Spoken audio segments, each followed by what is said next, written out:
Ciao ragazzi! Welcome sa ating Ortonation. Oh my god, 1 week na, almost 1 week na yung last na punta ko dito. Ayan. Last akong pumunta dito nung Friday. Oh, ano na ngayon? Thursday. Ayan, yun yung strawberry. Yung ating kalabasa kasi dito naiinitan dito. Mama mia. Ayun na ga yung ampalaya na galing sa Bijibano sa mga dalaga. Ayan, ampalaya. Oh. Namumulaklak na siya. Ayun, baka nangapit bahay na. Ayun na nga siya saka ano. Ay, tumataba naman. Ay. Ginoo ko, maluoy ka. Sus, nag-turning around. Ayun, yung upo. Ay, natumbahan. Sus. Uy, natumbahan yung upo ga oh. Ayun, maket na siya. Yung malunggay, okay.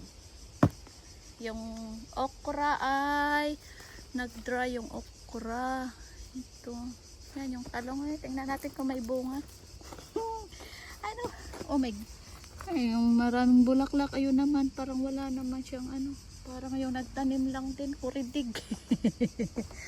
Oh, nasira nga yung ating bubong ragazzi. Ayan, dahil siguro sa malakas na ulan. Ayan yung tanim ni Kuya Rich. Oh. Ayan. Oh. Yung halaman. Tingnan natin kung ano meron dito. Excited na ako. Ayun, yung ano oh. Yung ating basilico. Ayun, dry na nga siya, dry. At saka yung pipino. Ayan yung pipino. Ayan. Ayun, malaki na yung pipino. Harvest ko na ito ah. Yung pipino, ayun oh. Ayan yung kalabasa. Ay, kakatuwa na siya. Bakit itong sitaw, hindi siya namumulaklak? Galing Sri Lanka. Ayan yung kamatis oh. Ciao! May si Eric Oro is watching yung aking tanim na ayun oh, pipino. Pipino. Cucumber. Kontrolin natin yung ating tanim. Op. Ayun. Saan pa yung ibang bunga ng kabalasa? Ayun, nandun na nga siya sa kapitbahay yung kabalasa. Ayun oh. Ang taba oh.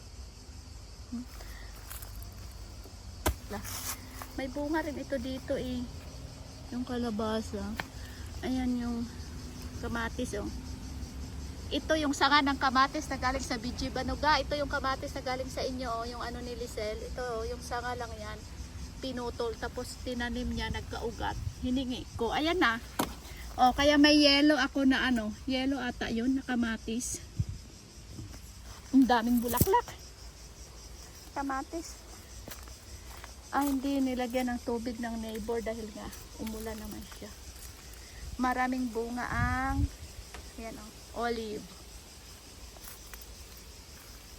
Tingnan natin yung ayun yung zucchini. Meron na rin nga siyang bunga. Ayan oh. Ayan, zucchini. Yung ano ito, butaw. Ayan yung zucchini oh. Marami siyang maliliit na bunga. Ano pa nga ba?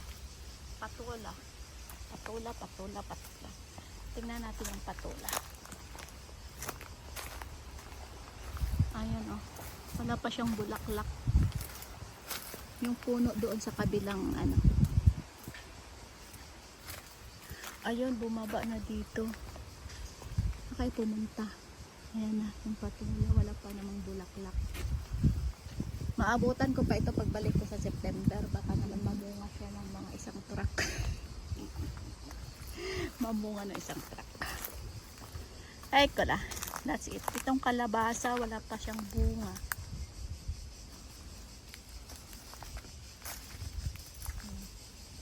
Isa pa lang yung may bunga. Pero ito, ayun. May bunga pala siya. Ito. Dalawa yung bunga niya. Ito. Ayan ah. Ayun.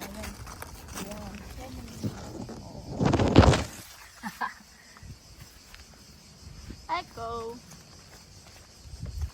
kamatis nandun, green na green pa. Ito patula din ito eh, you know.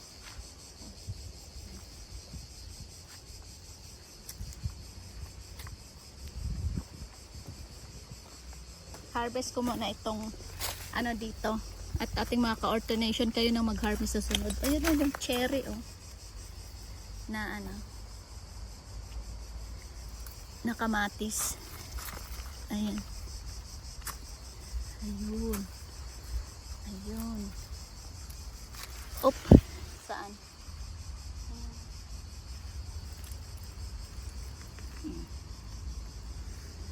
Ayan.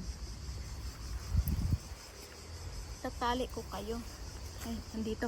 Oh, ikaw Pipino, bakit ka nangangitik bahay? Ano, nangapit bahay siya oh.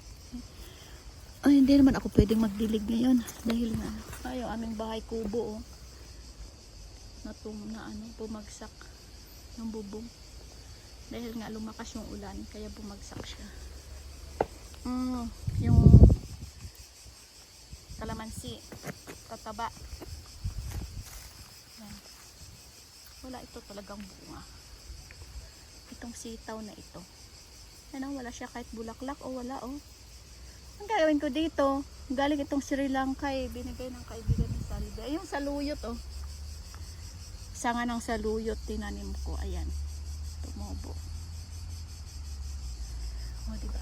Ayan yung zucchini. Ma-harvest na rin yun. Ayan o.